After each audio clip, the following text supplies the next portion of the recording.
మాట్లాడాను. యెహోవా వాక్కు అంటేనే మాట కదా, మాట మాట్లాడటం ఏంటి? ఆలోచించారు ఎప్పుడన్నా? యెహోవా వాక్కు అంటేనే మాట కదా. యెహోవా వాక్కు నాకు ఇలా సెలవిచ్చెను. నిజానికి హెబ్రీ భాషలో అలాగే ఉంది. వాళ్ళు తర్జుమా చేసేవాళ్ళు తికమకయ్యారు. ఇది నేను చెప్పట్లేదు, తాల్ముడ్ గ్రంథాలలో ఈ డిస్క్రిప్షన్ ఉంది. తాల్ముడ్ గ్రంథాల్లో ఉన్న డిస్క్రిప్షన్ ఏంటి అంటే, జేకబస్ అనే ఆయన ఒక పుస్తకమే రాశాడు దీని గురించి. ది కన్ఫ్యూజన్, ఆయనకున్నటువంటి కన్ఫ్యూజన్ ఏంటంటే, ఏంటి యెహోవా వాక్కు? యెహోవా వాక్కు యెహోవా వేరువేరా?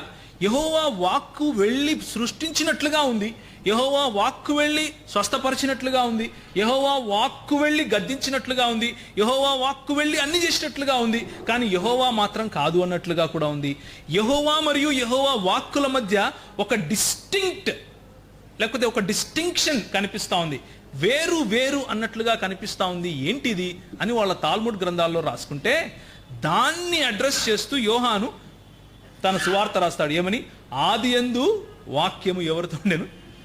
దేవుని యొద్ద ఉండెను. ఆదియందు వాక్యం ఉండెను, వాక్యము దేవుని యొద్దను, వాక్యమే దేవుడై ఉండెను. 14వ వచనంలో కృపాసత్య సంపూర్ణుడిగా మన ముందు ఈయనే మళ్ళా మొదటి యోహాను పత్రిక రాస్తూ ఆయన అంటాడు, ఎవరినైతే మేము టచ్ చేశామో, ఎవరినైతే మేము స్పృశించామో, మాట్లాడామో, ఆయనతో కలిసి తిరిగామో. ఎందుకంటే వాళ్ళు ఇంకొక రకమైన ట్రినిటీని మొదలు పెట్టారు. వీళ్ళని నాస్టిక్స్ అంటారు. GNOSTICS. నాస్టిక్స్ అనే వాళ్ళు ఏం చేస్తారంటే, ఎవ్రీథింగ్ ఈజ్ స్పిరిచువల్. అంటే ఈనాటి పాస్టర్ల మాదిరి అనమాట. నథింగ్ ఫిజికల్, అంటే అసలు భౌతికంగా ఏది ఇంట్రెస్ట్ కాదు, ఏది లేదు బ్రదర్, అంతా వేస్ట్ బ్రదర్, ఇదంతా వేస్ట్, అంతా స్పిరిచువల్ అనమాట. అంటే ఆనాడు సిలువలో చనిపోయిన వాడు కూడా క్రీస్తు కాదు, ఓన్లీ యేసే. ఇది ఇంకొక త్రిత్వం. ఈ త్రిత్వాన్ని మనం నమ్మం. ఆనాడు సిలువలో చనిపోయింది క్రీస్తు కాదు, యేసు మాత్రమే. అంటే యేసు క్రీస్తు వేరా? అవును.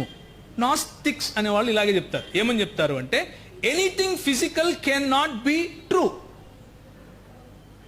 Anything physical cannot be real, or anything physical cannot be divine. భౌతికమైనది ఏదైనాను దేవత్వము కాదు, భౌతికమైనది ఏదైనాను దేవత్వానికి సంబంధం లేదు. కనుక ఆనాడు బాప్తిసం పొందినప్పుడు క్రీస్తు అనే ఆత్మ ఆయనను ఆవరించింది. కనుక యేసు అనే శరీరము యేసు క్రీస్తుగా అయ్యాడు. కానీ చనిపోయేటప్పటికీ యేసు అనే శరీరమే చనిపోయింది, కానీ క్రీస్తు కాదు అన్నది ఇంకొక రకమైన వాదన.